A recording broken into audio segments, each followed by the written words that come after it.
What's going on, everyone? Thanks for watching. This video is going to be all about the high-tier mission battles and Incursion, so let's go.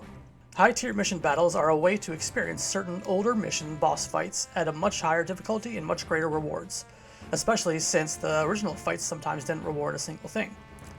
These include, and I have C, B, A, and S as indicating the quality on the chart to the right. From the base game, it is the Shadow Lord. You can fight the Shadow Lord again, and it's about a C quality gear. The Rise of the Zillard has Camelot, each of the Archangels, and Divine Might, the combination of all the Archangels at once. Eld Narsh. Chains of Promethea has the Savage, which is the Oryu Dragon Fight. Headwind, which is the 3 Shikaris. One to be Feared, which is Omega and Ultima. The Warrior's Path, which is Tenzin. Dawn, which is Promethea. Treasures of Adargan has Puppet in Peril. That is the fight with the mounted Mamulja, I believe. Legacy of the Lost is the fight with the Yugudo Gesho. Wings of the Goddess has Maiden of the Dusk, which is Lilith, and that is the only S-tier quality gear I have on this list. Otherwise, there is an A-tier quality gear with Abyssia, and that is the Worm God Shinryu. And of course, there are the Avatar Primes: Ifrit, Shiva, Garuda, Titan, Ramu, Leviathan, Fenrir, Carbuncle, and Diablos. Those are all C grade, with Diablos maybe being a little better. Some of those accessories you get from them can put you up into the B tier, but this is more about the main armor pieces, not the accessories. Alexander has some decent gear. Odin has some pretty good gear. So does Kate Sith if you're a summoner. Odin to a lesser extent, but pretty much Maiden of the Dusk, the Worm God, and Odin probably have the best gear.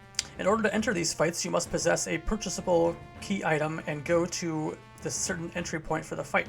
The cost of these KIs are fairly trivial to the veteran player merit points. Most of these KIs cost 10 merit points, but a few of them cost 15, which are the individual Archangel fights. One costs 20, which is the Divine Might 2 with all the Archangels, and one costs 30 merit points, which is Shinryu. In order to be eligible to gain this KI, you must have already defeated the fight the original way. Shown here are the NPCs in the starter cities you need to talk to get your KIs. Each of these fights yields 1 to 4 of a certain REMS page, and some yielding multiple different pages. Also, each of these fights offers 5 difficulty settings. You can choose any difficulty you wish, but keep in mind, you will lose your key item upon entry whether you win or lose. The good drops don't happen until at least normal, difficult, or very difficult. All non-accessory gear will be level 119.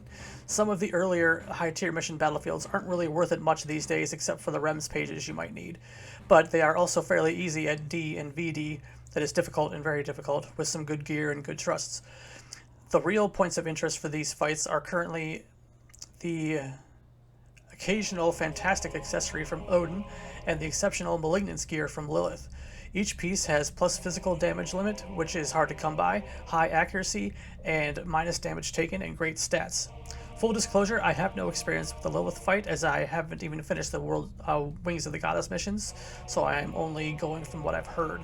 The fight isn't extremely difficult, again from what I've heard, but getting the Malignance gear does rely on some luck and some treasure hunter.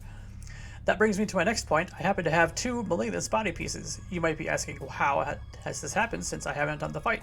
Well, both I got from a Montrove on two different characters. So many of these lesser items can be received from Gobbybox and a Montroves.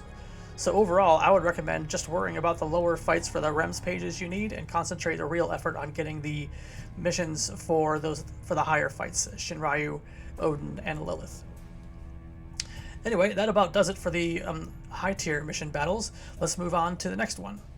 Incursion is a Seekers of Adoulin expansion edition where you enter an instance battlefield for 3 to 18 players.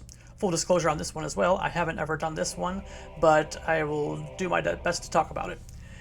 In this battlefield, you will fight normal and NM Velk Beastmen monsters.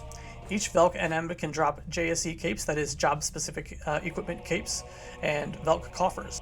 These JSE capes are pre-augmented, and some can be quite interesting, but most have gone by the wayside since the addition of the more customizable and non-random nature of the Ambuscade JSE capes.